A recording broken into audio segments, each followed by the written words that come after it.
Foreigners Indians के बारे में क्या सोचते हैं? What is the dirtiest country in the world? India. India is pretty dirty. India. You're not Canadian. I want you to go back. कई लोग तो इंडियन से इतने चिढ़ गए हैं कि कनाडा में लैंड करते ही उनकी बेइज्जती करने लगते हैं। So many Indians. Look at that. They all come from India. और कई शॉपिंग मॉल्स में हमें पंच कर रहे हैं। इवन फॉरेनर्स ही क्यों, फॉरेन में जो इंडियन रह रहे हैं वो खुद इंडियंस के बारे में ठीक नहीं सोचते। We people are the scammers and we people are a piece of shit. Because anywhere we go, we make the biggest mess possible, bring everyone down who has been into these Western countries, have built them up from the scratch. And why do I say that? Because I'm an immigrant myself. I'm an Indian myself. Even जो Indian origin के लोग बाहर पैदा हुए हैं वो खुद बोल रहे हैं कि मैं इंडिया जाना ही नहीं चाहता, ना ही मैं चाहता हूँ कि ये देश इंडिया जैसा बने। Canadian ways, it just looks dumb. I've been to India. I don't want that to be over here. But when you come here, I want to go back to Canada. और इन सब का एक ही reason है, civic sense. Civic sense is defined as social ethics, manners and responsibility that individuals are expected to practice as member of a community or society. So let's start with the first thing, ethics, manners and responsibility. Ganga का जो पानी है वो fitted sewer जैसा दिखने लगा है, यानी बदबू मारते हुए नाले की तरह। ये आर्टिकल पब्लिश हुआ था साउथ चाइना मॉर्निंग पोस्ट में। यमुना नदी एक टॉक्सिक वेस्ट बन चुकी है। अरब न्यूज, एक ड्रंक इंसान ने न्यूयॉर्क से दिल्ली जाने वाली फ्लाइट में एक फीमेल पैसेंजर के ऊपर टॉयलेट कर दिया। गल्फ न्यूज, कनाडा में ये कपल छुपके से अपनी गाड़ी रोककर बाहर कचरा फेंक रहा था और फॉरेनर्स का कहना है इन्होंने इंडिया को तो बर्बाद कर दिया है, अब इन्हें हम कनाडा बर्बाद नहीं करने देंगे। और ये एक बार नहीं बार बार हो रहा है। कोई ना कोई फॉरेन कंट्री में हम इंडियंस को पकड़ लेता है सामान फेंकते हुए और उसके बाद गुस्सा भी होता है, जो कि एकदम ठीक भी है। एक औरत सुबह सुबह अपने घर में सो रही थी, बट क्योंकि हम इंडियंस को सेलिब्रेशंस बहुत पसंद है तो मैरिज की आवाज ने उसे थोड़ा सा उठा दिया। This is me sleeping in my bed, and there is a wedding that has been going on all night.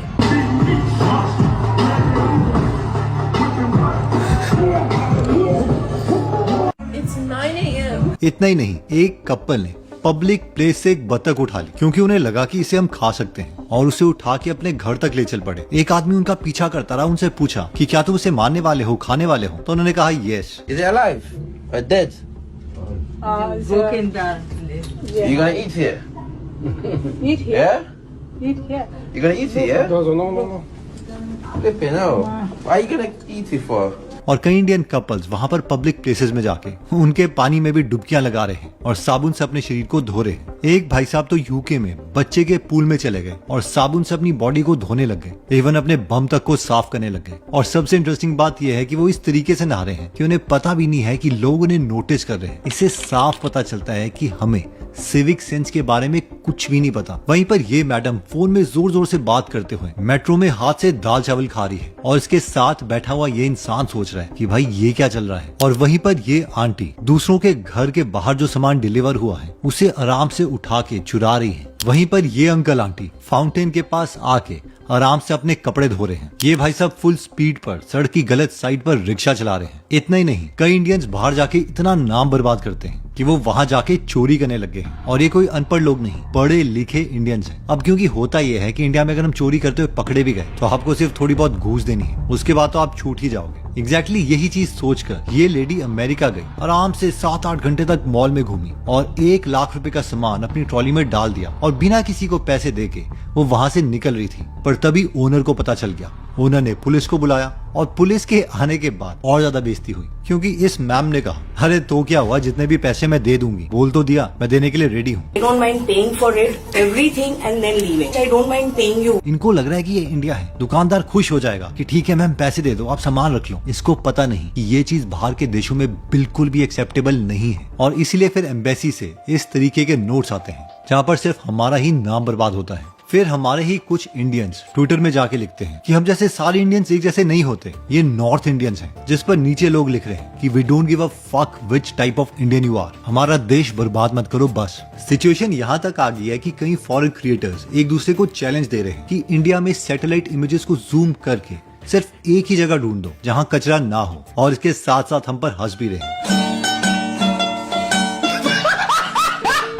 Even in titles की वीडियो भी बन रही है जिसमें मिलियंस ऑफ व्यूज हैं। और ऐसा नहीं है कि ये हरकतें सिर्फ बाहर हो रही है, इंडिया में भी एग्जैक्टली सेम ही हालत है। इंटरनेशनल योगा डे के दिन लोग योगा करते हैं और उसके बाद मैट के लिए पागलों की तरह लड़ते हैं, और ये सब लोग पढ़े लिखे लोग हैं। और दुख तो तब लगता है जब ये पता चलता है कि ये ऑलरेडी फ्री का मैट देने ही वाले थे। इसके साथ साथ कई हमारे इंडियन अंकल जी मेट्रो के अंदर ही टॉयलेट करने लग जाते हैं, तो कोई मंत्रालय के आगे टॉयलेट कर रहा है। इवन बैंगलोर जैसे पढ़े लिखे जगह में भी लोग मेट्रो में कूद कूद के जा रहे हैं। सबके दिमाग में बस एक ही चीज है, ऐसी की तैसी लॉ की। कई लोगों को इतना गुस्सा है कि वो ट्रेन के शीशों को तोड़ देते हैं। अब सबसे इंटरेस्टिंग बात यह है कि जब फॉरेनर्स इंडिया में आते हैं तो वो खुद इंडियंस को बोल रहे होते हैं कि भाई ये तुम्हारा देश है, तुम इस कचरे को उठाओ। That your paper from your ice cream? Yours? Pick it up, put in the bin. Why are you doing this? Look at it. It's crazy. जबकि कई फॉरेनर्स खुद हमारा कचरा उठा रहे हैं, और ये फॉरेनर कह रहा है कि मुझे कोई प्रॉब्लम नहीं है, अगर मैं पूरे दिन यहाँ पर बैठा हूँ मैं पूरे दिन कचरा उठा सकता हूँ। जबकि ये बेशरम कपल आराम से अपना खा पी के वापस निकल रहा है। If I have free day, I sit up here and watch and tell people pick this up. Yeah. I'll do that. I have no problem telling them. That's a good word.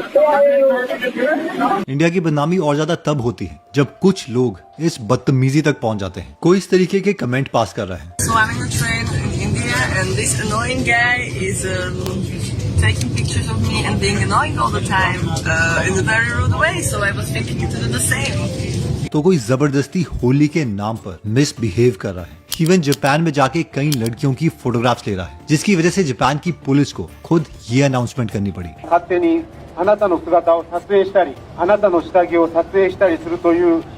लोगों को आके theatre में movie रोकनी पड़ रही है क्योंकि वहाँ पर पूरा कियोस फैलाया हुआ है, और हम में से कई लोगों को अपना ही कचरा साफ करने के लिए बोल दो तो वो लड़ने लग जाते हैं। We were not fighting. I told you in so many words that please throw it in the dustbin. You say dustbin ही नहीं है. You mind your this is your business. You are supposed to keep this place clean. Yeah, but you didn't. You threw it outside on purpose. ये Ayodhya railway station की photograph है बनने के just बाद और अभी, और ये सब होने का मेन रीजन ये है कि हम सोचते हैं ये हमारी जिम्मेदारी नहीं है, ये सरकार की जिम्मेदारी है। पैसे हम ऐसे थोड़ा दे रहे हैं, टैक्सेस के पैसे, और इनको सैलरी मुफ्त की थोड़ा मिल रही है। इवन पुलिस बेशर्मों की तरह स्कूल में आती है लेक्चर देने के लिए और कहती है कि पुलिस तो सबसे ज्यादा ईमानदार है, क्योंकि हम अगर आपका पैसा ले लेते हैं तो हम तो काम करते ही करते हैं। इन शॉर्ट, रिश्वत। अगर पुलिस ने आपसे पैसे ले लिया या कहीं दिया काम करें तो करें। कोई ट्रेन के शीशे तोड़ रहा है, कोई कोर्ट में गुटखा तक खा रहा है। इवन एक बार एक फॉरेनर इंडिया में एक एयरबीएनबी घर में रह रही थी, उसको पता नहीं चल रहा था कि ये जो कचरा है वो फेंकना कहाँ है। जब वो नीचे सिक्योरिटी गार्ड के पास आई कि इस कचरे को फेंकू कहाँ पर, तो सिक्योरिटी गार्ड ने उसे दीवार की दूसरी तरफ फेंक दिया और हंसने लग गया जैसे आईएएस का पेपर क्लियर कर दिया हो। इवन हमारे मंत्रियों को एक्चुअल में देश की परवाह नहीं है, वो पहले खुद कचरा फेंकवाते हैं और फिर फोटो के लिए खुद कचरा साफ करने लग जाते हैं। ओके, तो मेन सवाल आता है कि इस चीज को हम ठीक कैसे करें। तो इसके 3 ही सॉल्यूशंस हैं, स्टिक, कैरेट एंड कन्वीनियंस। सबसे पहले आती है स्टिक। 2000s में दुबई की काफी बुरी हालत थी। हर साल 1 लाख लोगों में से 21 लोग कार एक्सीडेंट में मारे जाते थे, जिसकी वजह से वहां पर पुलिस बहुत स्ट्रिक्ट हो गई। उन्होंने हर जगह पर कैमरा लगा दिए और बहुत हार्श पेनल्टीज रख दी। फॉर एग्जाम्पल, वहां पर रेड लाइट ट्रैफिक वायलेशन के लिए 1000 दिराम का फाइन है, साथ में 30 दिन तक आप वो व्हीकल नहीं चला सकते। इंडियन रुपीज में ये करीबन 24,700 रुपए बनता है। अब इस स्ट्रिक्ट एक्शन से हुआ क्या कि जहां पर हर 1 लाख में 21 लोग मारे जा रहे थे, अब ये नंबर डिक्रीज होके 1.8 हो गया, यानी 90% का ड्रॉप। यानी डंडा तो काम करता ही है। मैं चंडीगढ़ के पास रहता हूँ और ट्रैफिक के केस में मैं कह सकता हूँ कि चंडीगढ़ ने बाकी इंडियन सिटीज के कंपैरेटिवली ट्रैफिक को काफी अच्छे ढंग से कंट्रोल किया हुआ है, और इसका रीजन है सिर्फ स्टिक। वहाँ पर पुलिस काफी स्ट्रिक्ट है। आप ओवर स्पीड करते हो तो चलान, बेल्ट नहीं पहनते तो चलान, गलत टर्न लेते हो तो चलान, इवन कोई रेड लाइट स्किप करते हो तो चलान। और सबसे इंटरेस्टिंग बात यह है कि चंडीगढ़ से आप जैसे ही बाहर निकलते हो तो अचानक से लोग जो पहले डिसिप्लिन एक्ट कर रहे थे चंडीगढ़ के अंदर, वो एकदम इनडिसिप्लिन हो जाते हैं और फिर वही चीजें करने लगते हैं जो वो पहले कर रहे थे। In short, stick works.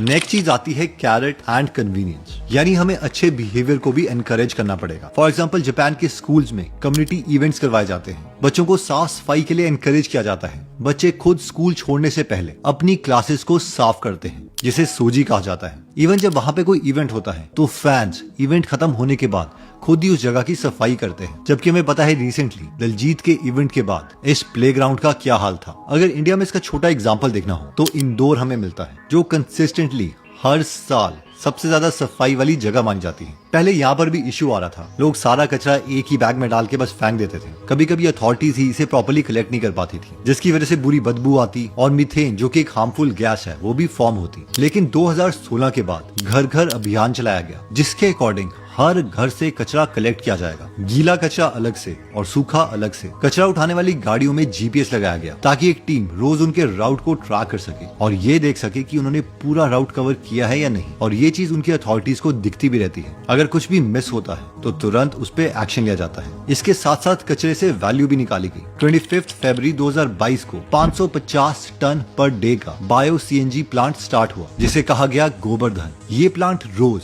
17 से 18 metric ton bio CNG produce करता है, जिससे सिटी की बसेस और व्हीकल्स काम करती हैं। और जो भी लोग और एनजीओज सफाई के इनिशिएटिव में ध्यान देते हैं उन्हें अवार्ड्स भी दिए जाते हैं। यहाँ पर हमें दो चीजें दिखाई देती है। 1 कन्वीनियंस, यानी घर से ही कचरा कलेक्ट हो रहा है, एंड 2 कैरेट, यानी रिवॉर्ड्स देना जो लोग अच्छा काम कर रहे हैं। साथ में यहाँ पर फाइन भी है, यानी स्टिक भी है। दोस्तों, इस वक्त इंडिया को एक्चुअल में इस वीडियो की जरूरत है। बहुत से लोग जिन्हें समझ नहीं है वो बहुत ज्यादा कचरा फैला रहे हैं, इवन इंडिया से बाहर जाकर इंडिया की बेइज्जती करवा रहे हैं। ये वीडियो हमें उनके साथ जरूर शेयर करनी है। और हाँ, अगर आप बुक्स में इंटरेस्टेड हैं और खुद को इम्प्रूव करना चाहते हैं तो आप गीगल ऐप को इंस्टॉल कर सकते हैं। यहाँ पर 1.5 लाख लोगों ने इसे 4.8 स्टार की रेटिंग दी है। और हाँ, अगर आप इस नॉलेजेबल वीडियोस मिस नहीं करना चाहते तो सब्सक्राइब करने के बाद बेल का बटन दबाना मत भूलिएगा। मिलते हैं दोबारा नेक्स्ट वीडियो में। जय हिंद।